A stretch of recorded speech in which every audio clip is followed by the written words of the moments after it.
It is 11 p.m. deep in the heart of Ohio. This is Field Investigations with Agent J. I'm here at the desk, files open, coffee hot, and the unknown is waiting just beyond the static. The veil thins, strange lights drift silent over empty fields, faint voices murmur from the dark tree line, shapes move just outside the edge of sight, and that familiar, strange highness creeps back into the places we thought we were safe. If you've seen something that shouldn't be there, something that makes your skin crawl, something that keeps you staring at the ceiling long after the house goes quiet, then please pull up a chair, turn up the volume, and join me. The chat is live, so drop your encounters, your questions, and your nightmares. no judgment, no filters, because out there after dark, anything is possible. Let's investigate. Right off the top of the show here, I don't have a chat box open for some reason. I will figure out how to get that going. So I do apologize. Let's see if we can bring it up this way. Which is a shame because we got a really good episode here for you tonight on field investigations. Some interesting stories to tell.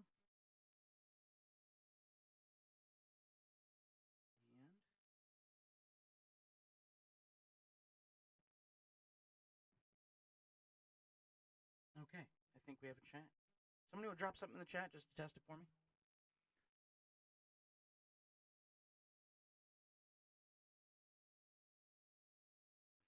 All right. Hopefully, I'm not having technical difficulties because I think my computer just locked up. But I think we're going to try to go about this anyway.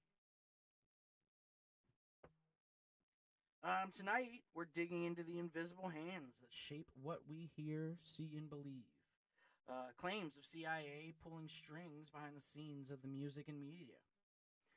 After that, we got a FedEx pilot's half-hour aerial standoff with an impossible orb caught on camera. And then, to wrap up the show, the emotionless visitors who arrive in the night to ensure certain truths stay buried forever. Let's begin.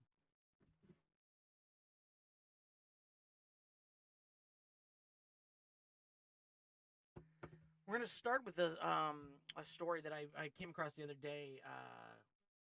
Just kind of checking out YouTube videos. It was on Billy Corgan's podcast. Who Billy Corgan's the you guys know that guy, the old pumpkin face man, Smashing Pumpkins lead singer. He has a pretty interesting podcast. He seems to have mellowed out a little bit in his age, which is nice. But he had a guest star on the other night, Conrad Flynn, dropped by here a couple weeks ago at the end of February. And he was discussing a theory he seems to have on the what's going on in the music industry, or what went on in the music industry when he was a part of it. Sorry, I'm just kind of correcting my stuff here. I'm worried that he says in a quote, I think, and I will say it overtly, I think that rock has been purposely dialed down in the culture. If you were at MTV or around MTV in 1997, 1998, suddenly they decided rock was out when rock was still very, very high up and in. And it was replaced by rap. Their standards and practices immediately shifted. People were doing drugs and were waving guns in videos. The implication here, of course, is that the CIA had somehow gotten in with MTV and made it known that they thought, maybe rap and pop music was going to be a better avenue for whatever they decided to do with it. But it does confirm my long-standing theory, honestly, that rock and roll peaked and ended with Creed. Um, I mean, we can leave that open for the chat and stuff later. But I think I'll die on that hill. He goes on to talk about uh, just how disappointed he was in the way that that whole thing shifted. He felt that, which honestly, maybe you guys feel this way. I don't know if anybody can tell me a Smashing Pumpkins music video. If you can, that'd be great. Um, but he seems to be quite hurt by this fact. What's interesting about this, though, is it does seem to have some relevance, some deeper ties to some things that are kind of known about these projects the CIA and government agencies have been implementing for years. Um, Starting with Operation Mockingbird, which was a CIA operation back in the Cold War. Some of you guys might recognize that as it somewhat mirrors today. But the blueprint of this Operation Mockingbird, which was an alleged large-scale CIA program that focused to infiltrate and influence American news media for propaganda. Carl Bernstein, who was a investigative journalist for Rolling Stone back in 1977, wrote a piece that exposed how the agency recruited hundreds of journalists, at some estimates up to 400, who would plant stories and used overseas bureaus with major outlets as intel pipelines. Their goal was anti-communist messaging, disinformation, shaping public opinion during probably the most tense times the world had ever experienced up until that point, including the two world wars. There's a lot of stuff on Project Mockingbird. If you go looking, you don't even have to look very hard. There's stuff out there.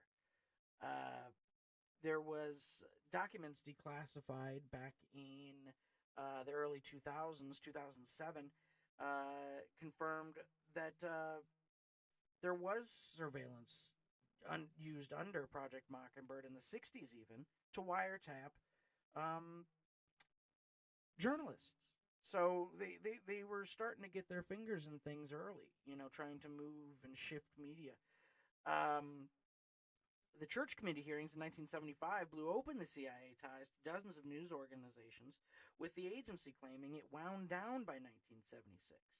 But skeptics argue the tactics evolved: subtle influence via think tank funding, cultural grants, Hollywood liaisons, and narrative steering. One of the big cases or stories on this is the Laurel Canyon and the broader entertainment industry ties in general. I think everybody has their conspiracy theories on, who's running what networks and the kind of content they tend to put out.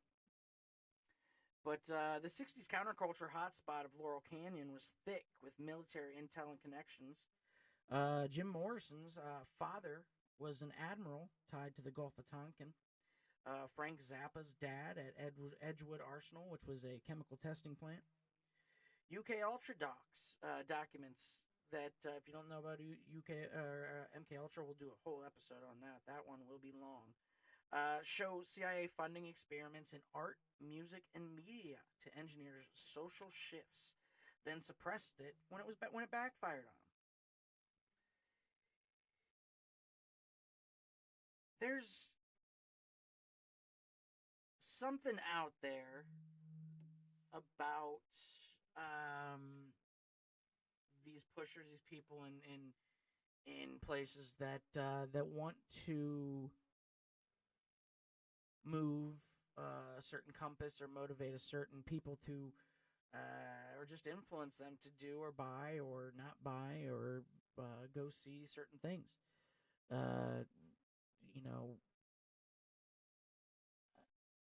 do I think that they set out to ruin Billy Corgan's career? No, I don't. No, I don't think so. Um, but let's talk about what the rock and roll era looked like, or the rock and roll business looked like after '98. That seems like a discussion worth having at the very least.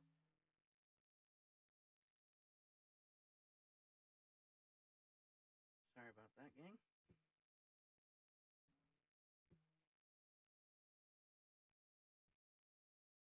Trying to get the chat back up. I don't know what's going on here with my setup. Sound is kind of low. I'm locked out of my. For some reason, I'm having some technical difficulty, so I apologize if it's low tonight. That might actually just be my voice as well. Um, but I'm gonna do my best to crank that up for you guys. See if that helps. The next thing we are going to go into, though, is something I teased last night, and it's a story I've been looking forward to telling a little bit of. And trust me, there's enough here in the story, I think, to warrant something a little bit longer, or at least another discussion. Um, but we're gonna do that right after this. Oh well, I can't even go to my break because I can't get out of my thing without closing the system. So no breaks tonight, guys. We're gonna run right through this one and head into FedEx flight FX82. I came across this one again in one of my MUFON journals. I think we're gonna just do a MUFON journal segment until I run every show until I run out of MUFON journals. That could last us a couple weeks. That'll be fun. Maybe we'll turn that into a night. FedEx Flight FX82 is a routine cargo haul ship or plane from Mexico City to Memphis, Tennessee, cruising at 37,000 feet over rugged Mexican terrain and clear skies. Captain Eric Delgado, who was 19 years with FedEx and spent a prior decade in the U.S. Air Force piloting KC-135 Stratotankers, which are those cool little planes that fly up next to big planes and refuel them midair. Pretty cool thing. He and his co-pilot spotted trouble coming fast. A brilliant yellow-white plasma teardrop-shaped orb dove from above, flipped on a piercing white spotlight aimed straight at them, like it was scanning the cockpit. Pilots brace for evasive action, but the object halts dead, matches their speed perfectly, and paces with them, wingtip close, for over 30 minutes. It drifts nearer, pulls ahead slightly, shifts colors subtly, plasma glow without heat signature. TCAS, which is a collision avoidance system, stayed silent. No radar blip, no transponder code. They kill cockpit lights, switch to autopilot, and grab phones. 5 minutes of video, 9 still photos, full cockpit audio, and ground comms with Monterey Center captured. The orb maneuvers with purpose, almost curious, before veering off into the dark. Now, this is a case, again, that like I said, does warrant some longer form exploration. Until we get some video and stuff, until I decide how we want to go about that. I'm going to leave this up to you to find for yourself, or I'll try to put it in the show notes. Again, I don't even know if this one episode's going to get actually uploaded to YouTube with how this is behaving. I really hope it is. But man, the amount of evidence that they claim to have for this encounter is quite shocking, honestly. You get a lot of you kind of one or the other from these types of situations. And luckily it being a private plane, essentially, for FedEx, and it doesn't seem like there was any real military involvement. We were able to. They didn't seem to classify any of this stuff. I mean, crap! If 5 minutes of video got out, The photos, I've only seen one or two of them. I'll leave that up to you to decipher their legitimacy. Uh, but I don't know. This is a hard one not to believe, and it's a really, really interesting a story put in here by Robert Spearing, who's a investigator for MUFON, who is one of those organizations we talked about yesterday. We got MUFON and No Fork. But man, the information in here, which I did sell a little short, is astonishing. The craft was going, incredible speeds. And for it to match those speeds for upwards of 30 minutes in flight, is insane. I could only imagine. I mean, gosh, you drive on the highway and get somebody passing you too close. It kind of shakes you a little bit. So it's interesting. I don't know. I don't know if I would have been able to hold on. What do you guys think? Do you guys like these kinds of stories? Would you prefer them to be a little more long form? We can expand certain sections of the episodes. I think. I mean, last night we had an hour. I think this one's going to come up a little bit shorter due to my technical difficulties because I had a couple extra things planned. But I think we'll continue on with what we got. With this case, when looking into it, of course, it piqued my interest into more related cases, and I dug up some pretty decent ones that are interesting because these aren't one-off situations. It's not like this one guy is saying something that nobody else on the planet's seen. I mean, we got a lot of people, pilots, both in the military, out of the military, private pilots, just people that own their own little planes that have hundreds and thousands of stories about running into things like this. It really makes you wonder what's going on. In 1976, two Phantom II jets, which are Iranian Air Force F-4s, two Phantom II jets scrambled after a brilliant object was spotted over the Capitol. As they closed in, weapons jammed the craft, or attempt to. Their weapons completely go out. Comms fail. Instrumentation blacks out. At that point, the Phantom IIs noticed that the larger craft has detached smaller craft around it. One pilot attempts a missile lock, and the systems fry completely. Declassified U.S. Defense Intelligence Agency reports calls it a highly credible case with physical effects on the jets. There's not a ton of I wasn't able to find any video or even much more than what I read you guys. I'm sure there's an official report out there. I don't know. But this is an interesting one, and definitely one I would like to look more into. Mainly because it touches into some current things that I'm not quite ready to talk about, just due to the stuff going on in the world.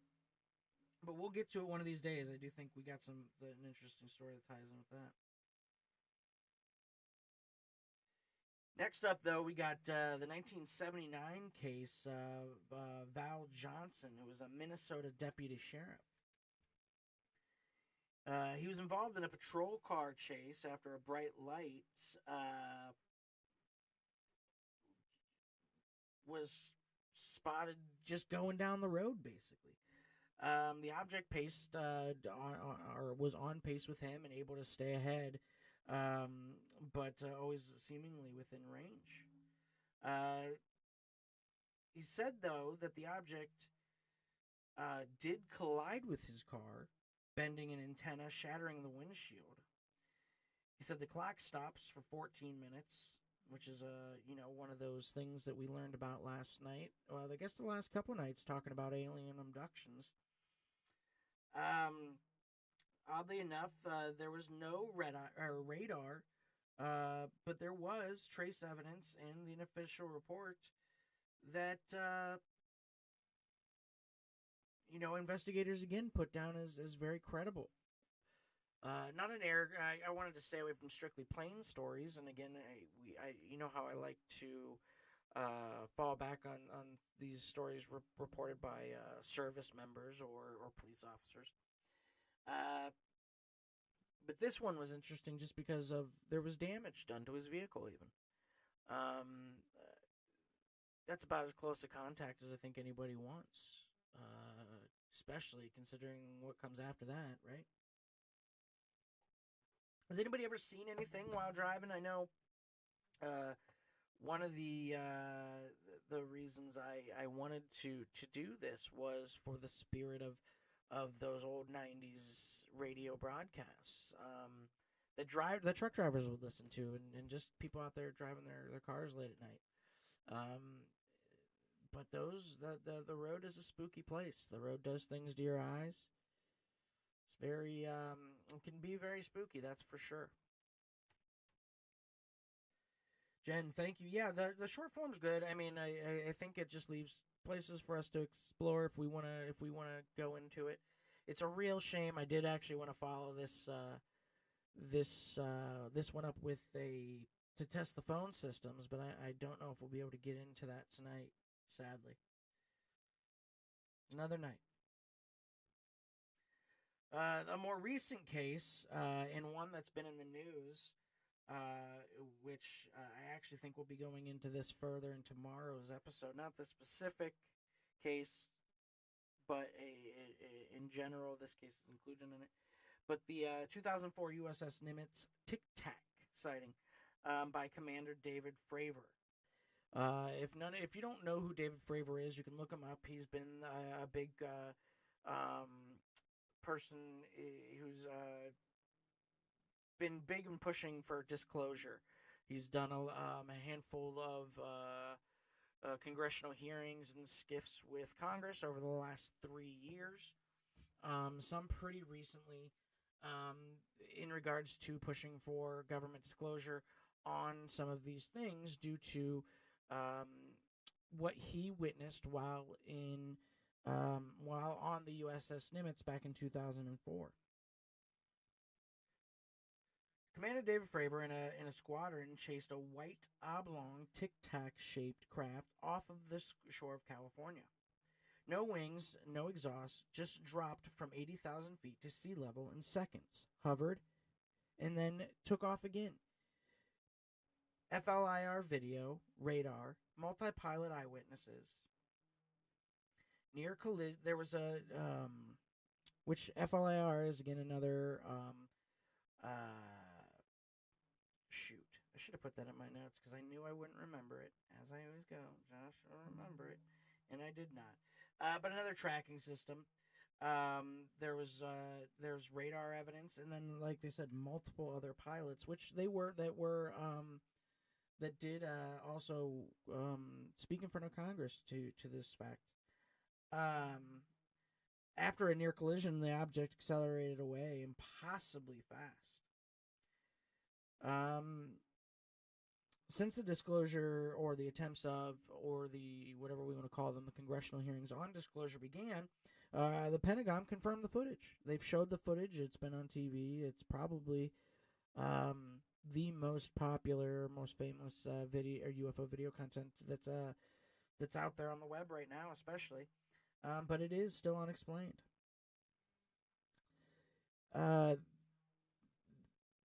That's a really interesting one. The video for that one is very exceptional. You could look it up right now. You could find it probably on any of your social medias. You just type in Tic Tac UFO, and you'll get it. It's and I urge you to look up some of the congressional hearings that they've had recently, especially in regards to this case.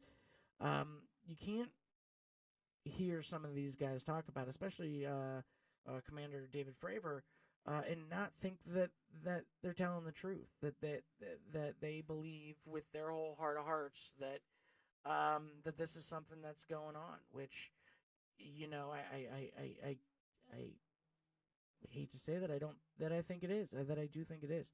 The footage looks real. His story seems and looks real.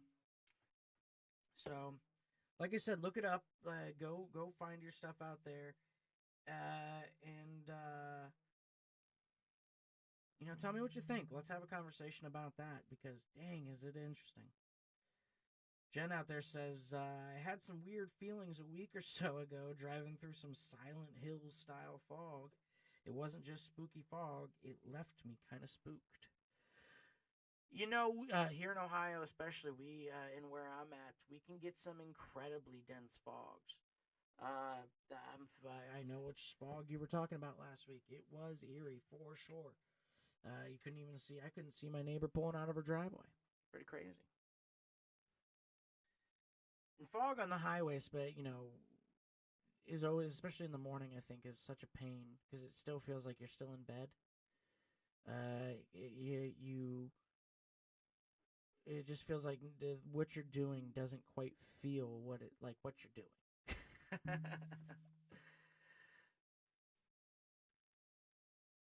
All right, I think we'll move on here. I got one more story here.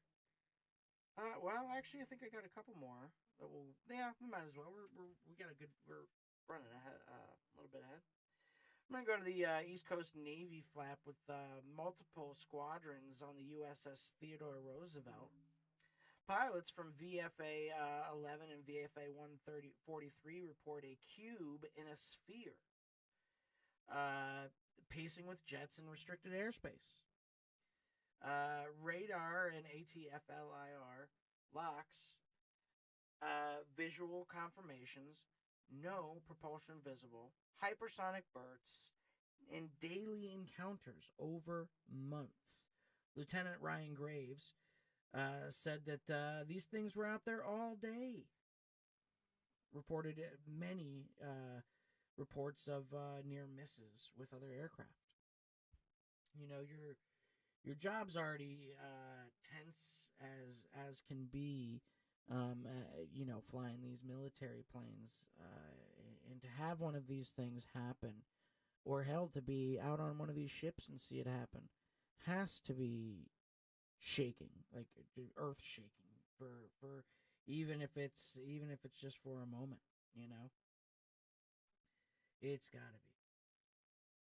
On that, along that same line, we got a 2018 sighting from Arizona, which was it's a dual sighting between two different airlines, American Airlines and a Phoenix Air Learjet. Two separate flights at 40,000 feet report a mystery object passing overhead, going opposite.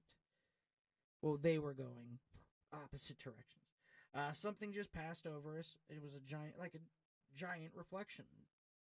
No radar hit, they said. Pilots baffled and explained that it completely defied the other air traffic that normally goes to the area.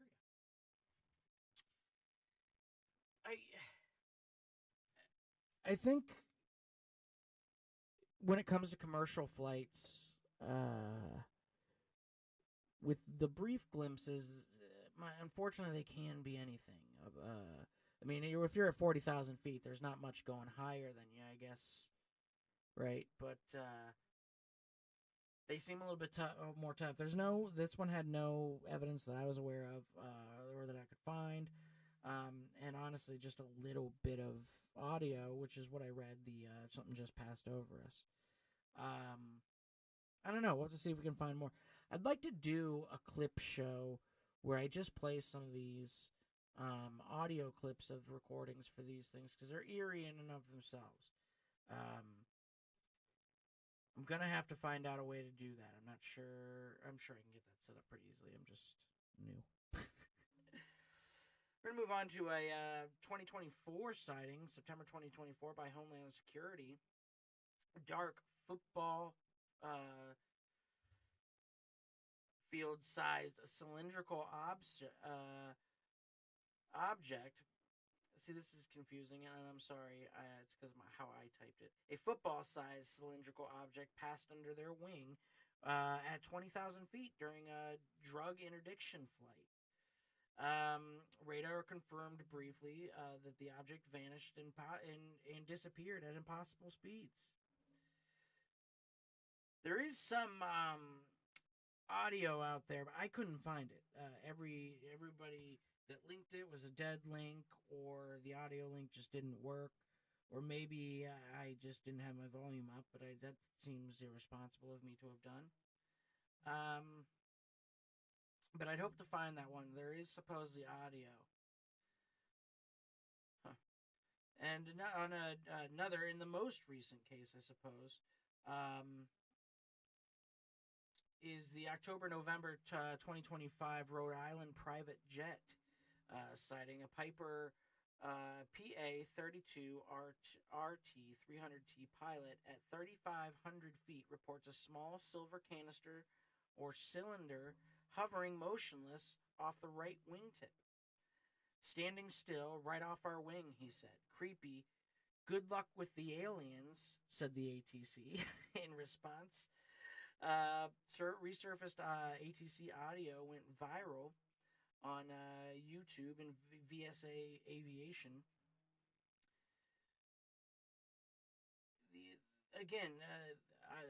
His audio I'm gonna have to dig up and find so that we can play along with these clips since they're so short. With these more recent cases, I haven't even been able to find open cases on MUFON for them.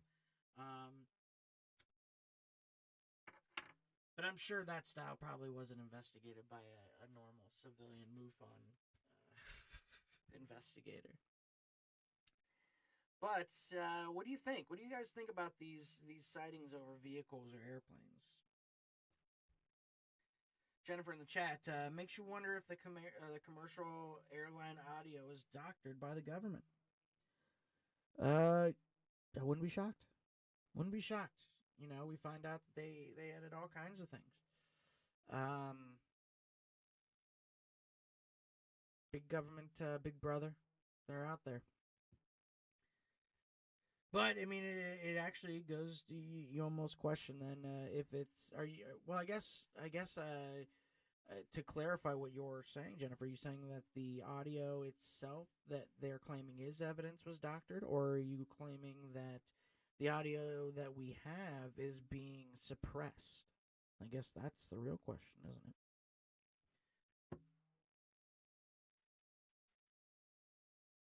Real question, is it being suppressed or is it being funneled to us?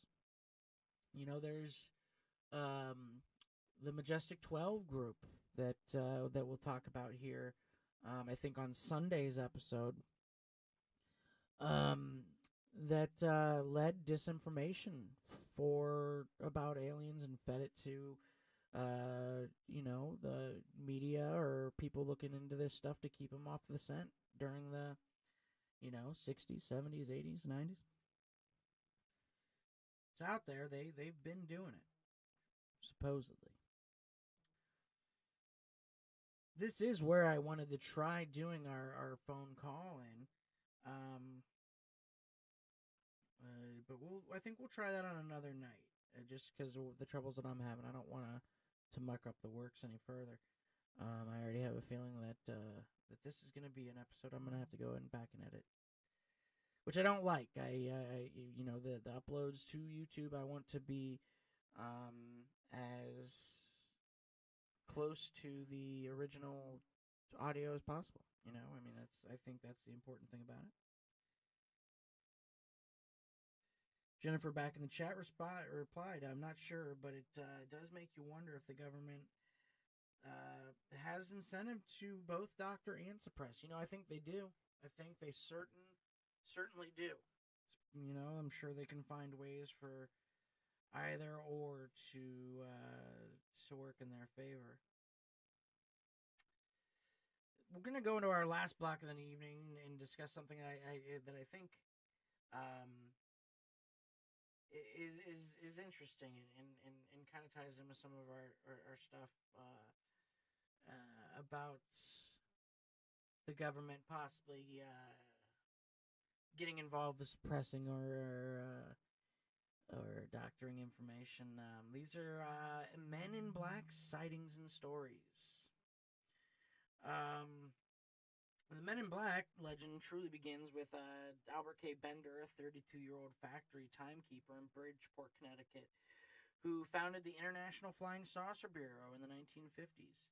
Bender was deep into UFO research, publishing a newsletter called Space Review and organizing World Contact Day, which is coming up here. Maybe we'll do a special episode March 15th, 1953, where believers worldwide tried telepathically to summon extraterrestrials. In July 1953, everything changed. Bender reported three men in black suits described as looking like clergymen but wearing Homburg-style hats appearing in his home at 784 Broad Street. Why I decided to include that, I don't know. They communicated telepathically and told him to Stop publishing. They knew intimate details of his work, confiscated copies of his newsletter, and left behind a yellow fog and foul sulfur odor that filled the attic. Bender was scared to death, unable to eat for days, and soon shut down his entire organization. He later described repeated visits implying the men were in disguise, possibly occupying abducted human bodies, and that they had an urgent mission on Earth that couldn't be disturbed. In this case, popularized by Gary Barker's 1956 book, They Knew Too Much About Flying Saucers, birthed the modern myth of the FBI, or the MIB, I'm sorry. Emotionless, pale-skinned figures whose silence those too close to the truth. Man, those MIB stories are always some of the best ones. I'm sure we have fans of the films out there. Of course, those are wacky and have and influence all sorts of things in our media and myth of extraterrestrials. But these stories, when you get into the origins and who or what they are,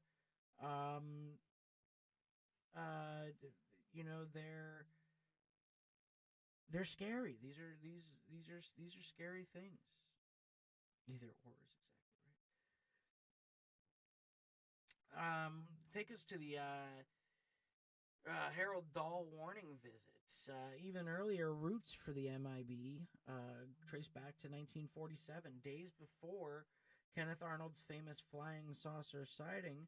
Harold Dahl, Tacoma, Washington harbor patrolman, claimed to see 6 donut-shaped objects over Puget Sound's Maury Island. One malfunctioned, raining metallic debris that injured his son. The next day, a man in a black suit met Dahl at a diner, recounted the incident in perfect detail, and warned him to never speak of it again. Dahl's photos fogged over mysteriously. Though often dismissed as a hoax, it set up the template. Black-suited visitors appearing post-UFO event with uncanny knowledge and veiled threats. This takes us to a forward in time quite a bit here to 1967 with Robert Richardson's Toledo Threat. Right here in our very own backyard, July 1967, Toledo resident Robert Richardson reported colliding with something invisible while driving at night. He found a piece of metal debris he believed came from the object.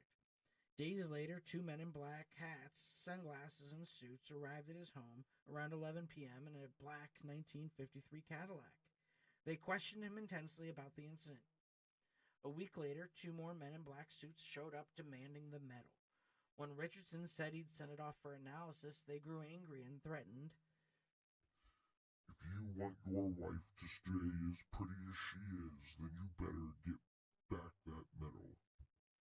They left abruptly. Richardson never heard from them again. He reported the case to APRO, the Aerial Phenomenon Research Organization. This Ohio incident stands out. I apologize. This incident stands out. Well, You know what? I'm just gonna get rid of that piece because it doesn't make sense. But it's quite a wild case. I mean, that we're having one right here, in Ohio, be it up in Toledo, is interesting. Uh, this time, a collision with something witnessed on the road, like one of our stories from earlier. Man, I don't know. Man in black suits just showing up out of nowhere. One thing that I did not leave in this. That's a note that I find very fascinating, is that sometimes they're said to be almost wearing like a red lipstick. Full MIB episode in the future. If that's a request, I think we can make that happen. We might have to get that going. We could probably do that. I'd like to do a full one.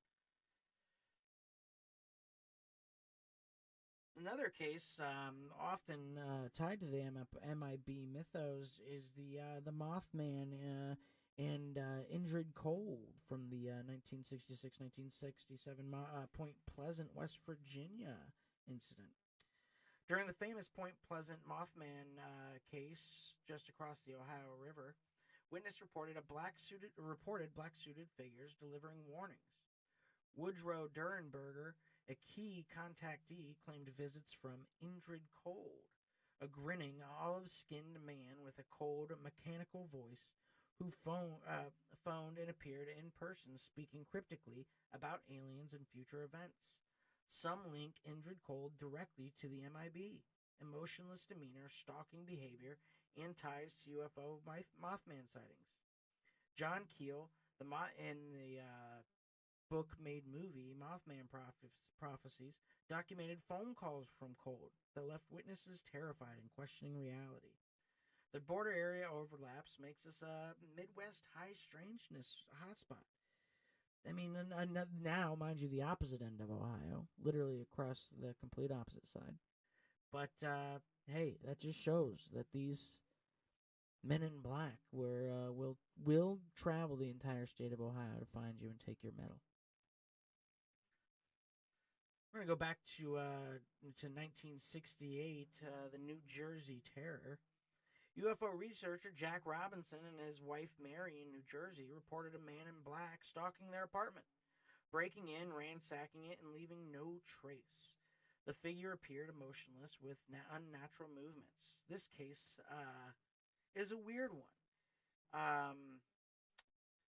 Physical intrusion, you don't often hear of the men in black being as deceptive. They don't break into things. Most reports you hear of them, they're very forward. Creepy. Quiet, maybe.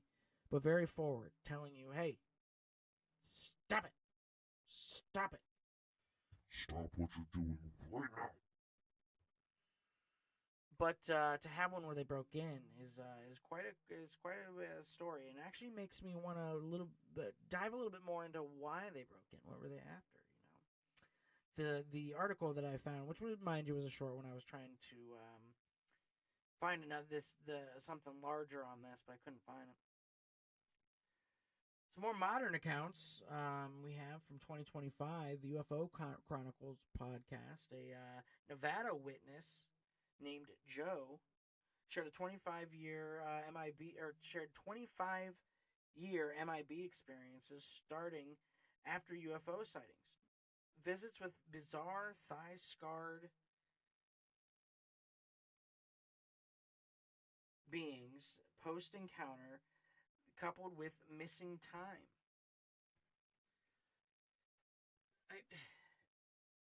I have to dig up this podcast. I don't like quoting other podcasts necessarily without having watched them. But there aren't a lot of... there are a lot of these in recent times, but they're hard to tell what's real. Most of them are videos now, and they kind of seem hokey. But at the same time, there were other witnesses in the area, I guess, that said that they described pale-skinned men in black suits with odd speech, no physical emotion, no just around town asking people about sightings. It's when you get multiple witnesses. I think I really start listening to what you're saying on it. I don't know. Those Men in Black are creepy. The stories are especially. I know some.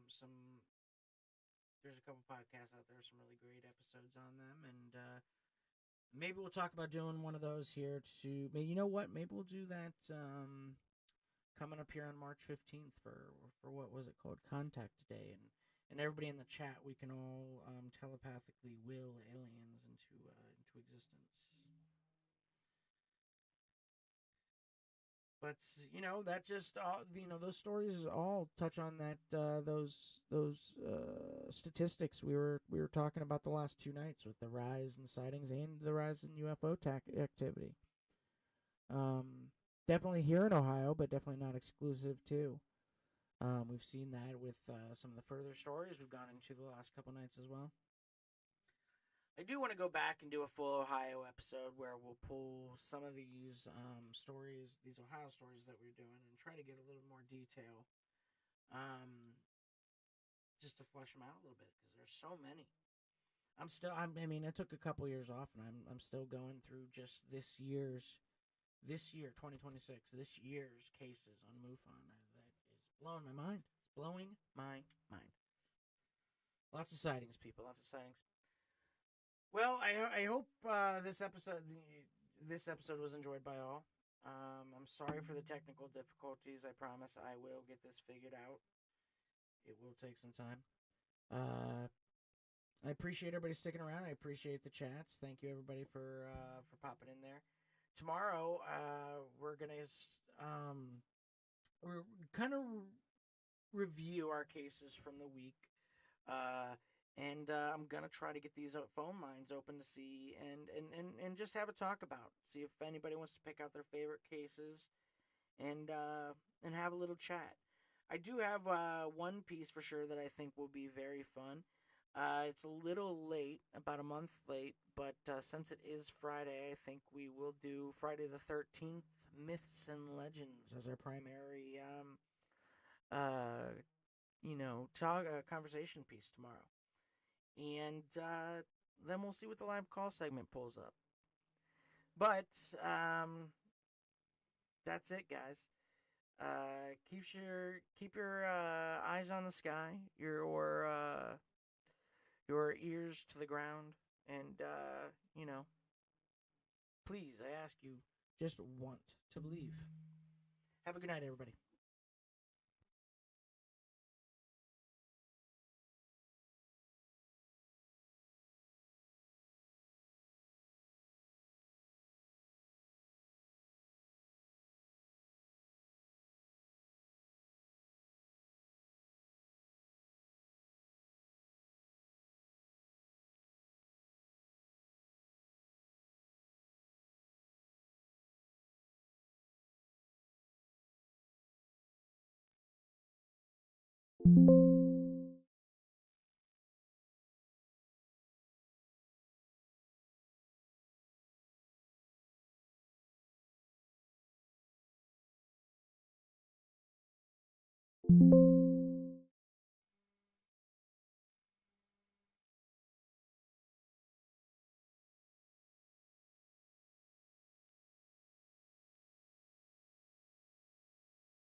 you